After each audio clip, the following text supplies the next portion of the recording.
तो सबसे पहले व्हाट इज स्ट्रेटजी। स्ट्रेटजी होता क्या है? तो ये स्ट्रेटजी वर्ड जो है ये आया कहाँ से, सबसे पहले हम देखेंगे। तो the word strategy is derive from a Greek word स्ट्रेटजोस।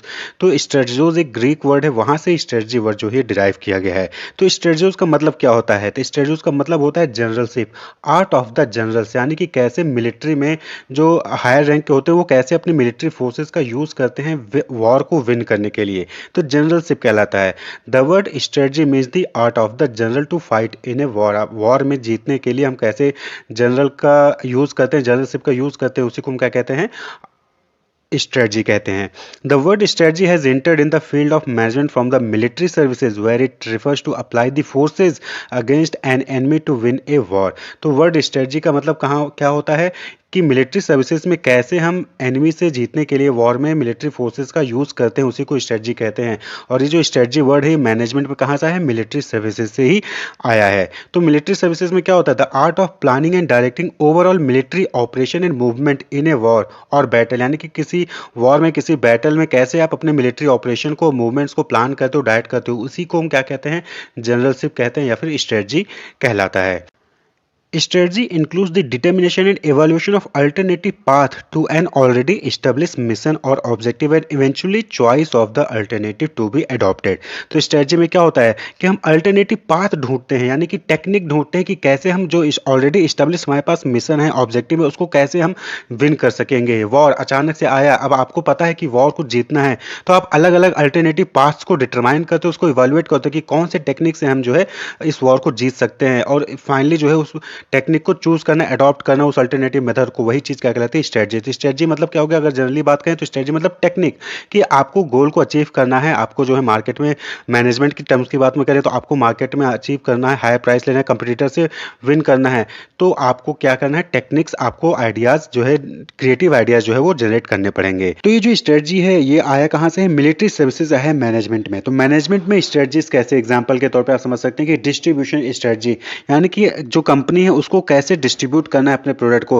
वो चाहे तो होलसेलर के थ्रू, रिटेलर के थ्रू डिस्ट्रीब्यूट कर सकती है, या फिर जो है पर्सनली खुद के जो है आउटलेट्स ओपन करके डिस्ट्रीब्यूट कर सकते हैं, या फिर वो ऑनलाइन चैनल का यूज करके जो है डिस्ट्रीब्यूट कर सकते हैं। तो कौन सी स्ट्रेटजी अपनानी है जिससे कि आपका जो डिस्ट्रीब्यूशन चैनल है वो स्ट्रांग हो। इसी तरीके से जो है आप सपोज करें कि प्राइसिंग करनी है कंपनी को, तो प्राइसिंग की कौन कौन सी स्ट्रेटजी है जो अपना सकती है कंपनी, जिससे कि उसकी प्राइस इफेक्टिव हो, कस्टमर ज़्यादा से ज़्यादा उसको अट्रैक्ट कर सकें। यानी कि प्राइसिंग स्ट्रेटजी जैसे कि पेनिट्रेशन प्राइसिंग है, स्कीमिंग प्राइसिंग है, वहीं पे सपोज करें कि आपको डिस्क्रिमिनेटिंग प्राइसिंग है, या फिर ऑड इवन प्राइसिंग है, साइकोलॉजिकल प्राइसिंग, ये सब क्या स्ट्रेटजीज हैं कस्टमर को अट्रैक्ट करने के लिए प्राइस के थ्रू।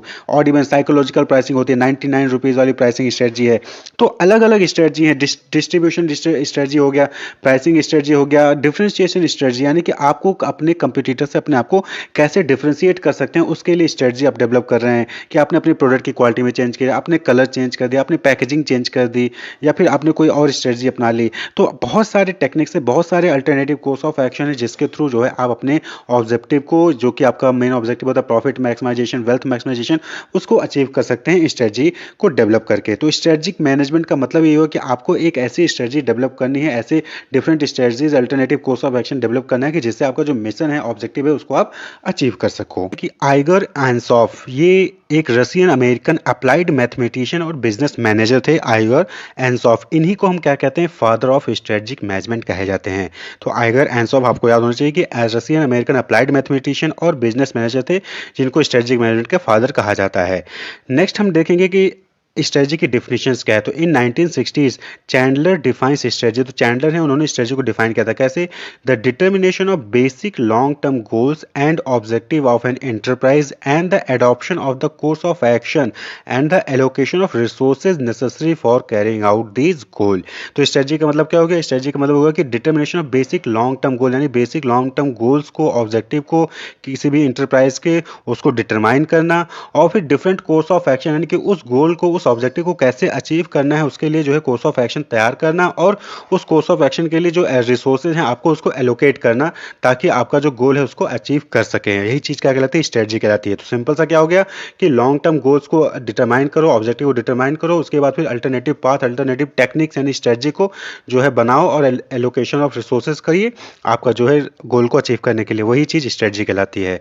इसी तरीके से माइकल पोर्टर ने स्ट्रेटजी को डिफाइन किया। उन्होंने क्या कहा? Creation of a unique and valued position involving a different activity from rivals or perform similar activity in different ways। तो माइकल पोर्टर के अकॉर्डिंग स्ट्रेटजी क्या होता है? स्ट्रेटजी का मतलब हो गया कि कोई अलग सा यूनिक वैल्यू जो है पोजीशन आप अपनी क्रिएट कर रहे हो, एक्टिविटी क्रिएट कर रहे हो, यूनिक यानी कि सबसे अलग हटके कर रहे हो, या फिर सेम एक्टिविटी परफॉर्म कर रहे हो जो कि आपका राइवल यानी कि आपका दुश्मन कर रहा है या फिर आपका कंपटीटर कर रहा है, लेकिन डिफरेंट तरीके से कर रहे हो। या तो आप यूनिक वे क्रिएट कर रहे हो या फिर सेम एक्टिविटी इन डिफरेंट वे आप कर रहे हो अपने कंपटीटर से। तो वही चीज क्या कहलाती है? स्ट्रेटजी कहलाती है। Creation of a unique and valued position involving a different activity from rivals, rivals means competitor, और perform similar activities in different way, यानी कि जैसा राइवल कर रहा है वैसा ही आप काम करो लेकिन डिफरेंट वे में कर रहे हो, तो वो स्ट्रेटजी कहलाता है।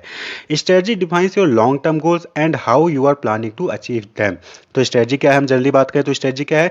स्ट्रेटजी जो है लॉन्ग टर्म गोल्स को डिफाइन करता है और उसको कैसे हम अचीव करेंगे टेक्निक्स के थ्रू, डिफरेंट डिफरेंट अल्टरनेटिव जो टेक्निक्स हैं उसके थ्रू, वही चीज क्या कहलाता है? स्ट्रेटजी कहलाता है। तो अब आप स्ट्रेटजी समझ गए होंगे कि स्ट्रेटजी क्या है। तो स्ट्रेटजी क्या है? टेक्निक है, अल्टरनेटिव कोर्स ऑफ एक्शन, यानी कि जो आप कंपटीटर जैसा काम कर रहा है उससे कुछ यूनिक आप तरीका अपना रहे हो गोल को अचीव करने के लिए, या फिर जो कंपटीटर कर रहा है उसी के जैसा आप कर रहे हो लेकिन डिफरेंट वे में कर रहे हो, तो ये स्ट्रेटजी कहलाता है। Technique to achieve your goal, your mission. बात कर ले नेचर ऑफ स्ट्रेटजी यानी कि कैरेक्टरिस्टिक्स क्या है स्ट्रेटजी की। तो सबसे पहली characteristics that is strategy tries to match the resources, capabilities and core competence area of an organization with the goals, product and market for achieving competitive edge over rival firm. यानी कि जो strategy होता है वो organization के resources, capabilities और core competence का use करके ऑर्गेनाइजेशन के गोल को अचीव करने में हेल्प करता है और एक कॉम्पिटेटिव एज गेन करने में हेल्प करता है, जिससे कि जो कॉम्पिटिटर है उनसे आप आगे रह सके, ऑर्गेनाइजेशन उनसे आगे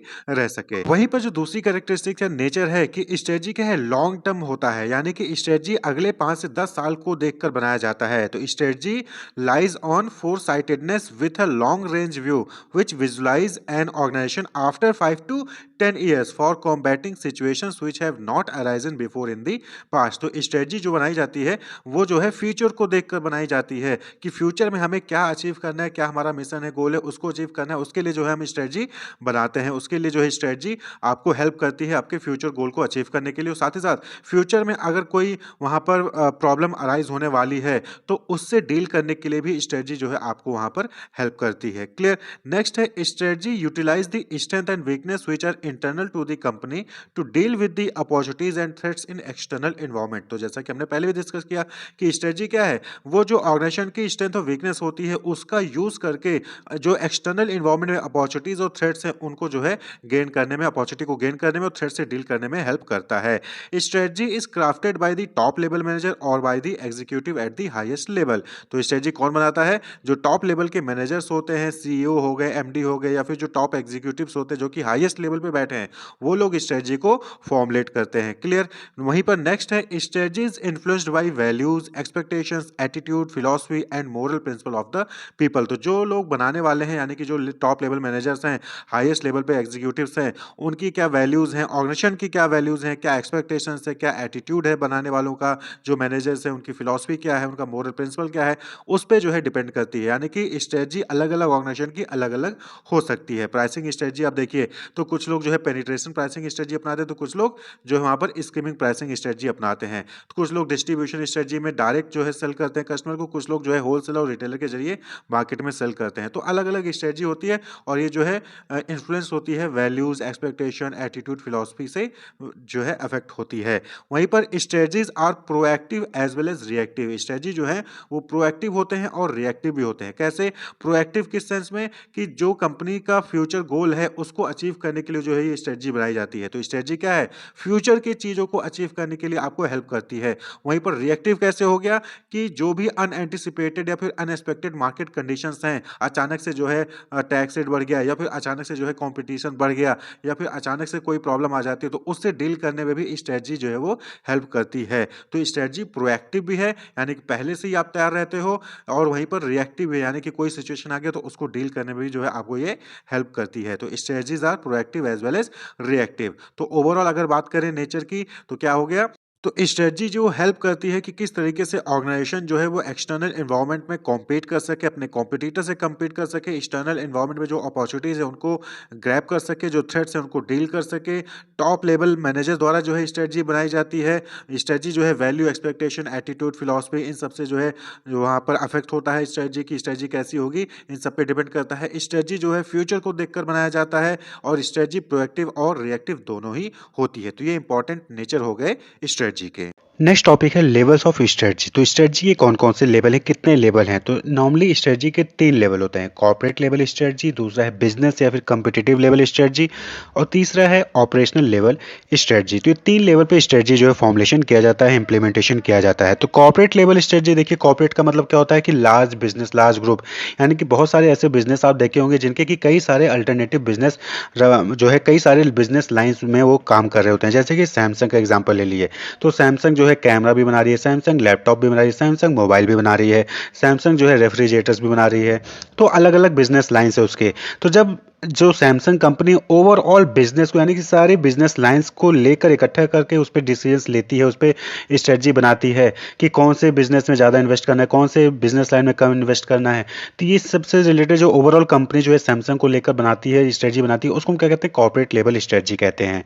relates to the overall scope of the organisation, its structure and financing and the distribution of resources between the different constituent part. यानी कि सपोज सैमसंग के पास फंड है तो वो कौन से बिजनेस लाइन में, कैमरे में फंड लगाना चाहती है, फिर सैमसंग में लगाना चाहती है, या फिर पैसा जो है और टेलीविजन में लगाना चाहती है, कौन से सेक्टर में लाइन में लगाना चाहती है, वो कॉर्पोरेट लेवल स्ट्रेटजी कहलाता है।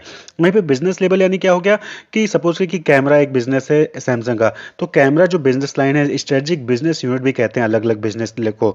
तो सैमसंग का जो एक बिजनेस है वो कैमरे का है, सैमसंग टीवी का है सपोज करिए। तो टीवी मार्केट में दूसरे जो टीवी ब्रांड्स हैं उनसे कैसे compete करना है, टीवी मार्केट में दूसरे जो टीवी हैं उनसे कैसे compete करना है, उससे रिलेटेड जो भी स्ट्रेटजीज बनाई जाती है उस लेवल को, स्ट्रेटजी को क्या कहते हैं? बिजनेस या कॉम्पिटिटिव लेवल स्ट्रेटजी कहते हैं। तो refers how the organization compete in a given market, its approach to product development and to customers, यानी कि प्रोडक्ट को कैसे डेवलप करना है, क्या स्ट्रेटजी होगी, कैसे कस्टमर्स को डील करना है गिवन मार्केट में। यानी कि सपोज सैमसंग जो है टेलीविजन मार्केट में, तो टेलीविजन मार्केट में कैसे जो है अपने कंपटीटर से डील करना है, उससे रिलेटेड जो भी स्ट्रेटजी बनाएंगे वो बिजनेस या फिर कॉम्पिटिटिव लेवल स्ट्रेटजी कहेगी। वहीं पे जो ऑपरेशनल लेवल या फिर फंक्शनल लेवल स्ट्रेटजी भी कहते हैं, वो क्या होता है कि हर बिजनेस में जो अलग अलग डिपार्टमेंट होते हैं उस डिपार्टमेंट पे जो स्ट्रेटजीज बनाई जाती हैं उसको फंक्शनल लेवल या फिर ऑपरेशनल लेवल स्ट्रेटजी कहते हैं। और ये जो फंक्शनल लेवल स्ट्रेटजी होते हैं, जैसे मार्केटिंग डिपार्टमेंट हो गया, फाइनेंस डिपार्टमेंट हो गया, रिसर्च एंड डेवलपमेंट डिपार्टमेंट हो गया, अलग अलग बिजनेस का, यानी कि कैमरे का अपना अलग अलग डिपार्टमेंट होगा। टेलीविजन जो मार्केट है, टेलीविजन जो एसबीओ स्ट्रेटजी बिजनेस यूनिट है, उसका अलग अपना डिपार्टमेंट होगा। तो हर बिजनेस लाइन के अपने अपने डिपार्टमेंट होते हैं। तो हर डिपार्टमेंट जो है अपना स्ट्रेटजी जो बनाती है कि कैसे वो अपने बिजनेस को जो है इंप्रूव कर सकती है, जो बिजनेस लेवल स्ट्रेटजी उसमें कैसे सपोर्ट कर सकती है, तो उसको हम ऑपरेशनल लेवल या फिर फंक्शनल लेवल स्ट्रेटजी कहते हैं। तो ये लेवल ऑफ स्ट्रेटजी होते हैं। तो कॉर्पोरेट लेवल स्ट्रेटजी की बात करें तो यहाँ पर ग्रोथ, स्टेबिलिटी और रिटेंचमेंट स्ट्रेटजीज बनाई जाती हैं। वहीं पर बिजनेस लेवल या फिर कॉम्पिटिटिव लेवल स्ट्रेटजी की बात करें तो यहाँ पर कॉम्पिटिटिव और कोऑपरेटिव स्ट्रेटजीज बनाई जाती हैं। और ऑपरेशनल लेवल स्ट्रेटजी, जिसको हम फंक्शनल लेवल स्ट्रेटजी भी कहते हैं, यहाँ पर marketing strategy, HR strategy, R&D यानी रिसर्च एंड डेवलपमेंट स्ट्रेटजीज जो है यहाँ पर डेवलप की जाती हैं। कॉर्पोरेट लेवल स्ट्रेटजी जो है उस CEO होते हैं, बोर्ड ऑफ डायरेक्टर्स होते हैं, कॉर्पोरेट स्टाफ होते हैं, उनके द्वारा बनाया जाता है। वहीं पे जो बिजनेस लेवल स्ट्रेटजी होते हैं वो डिविजनल मैनेजर्स होते हैं, जो अलग अलग स्ट्रेटजी बिजनेस यूनिट के जो मैनेजर्स होते हैं उनके द्वारा बनाया जाता है। वहीं पे जो ऑपरेशनल लेवल स्ट्रेटजी होता है वो फंक्शनल मैनेजर द्वारा बनाया जाता है, यानी कि जो मार्केटिंग मैनेजर हो गए, फाइनेंस मैनेजर हो गए, इनके द्वारा जो है वो डेवलप किया जाता है।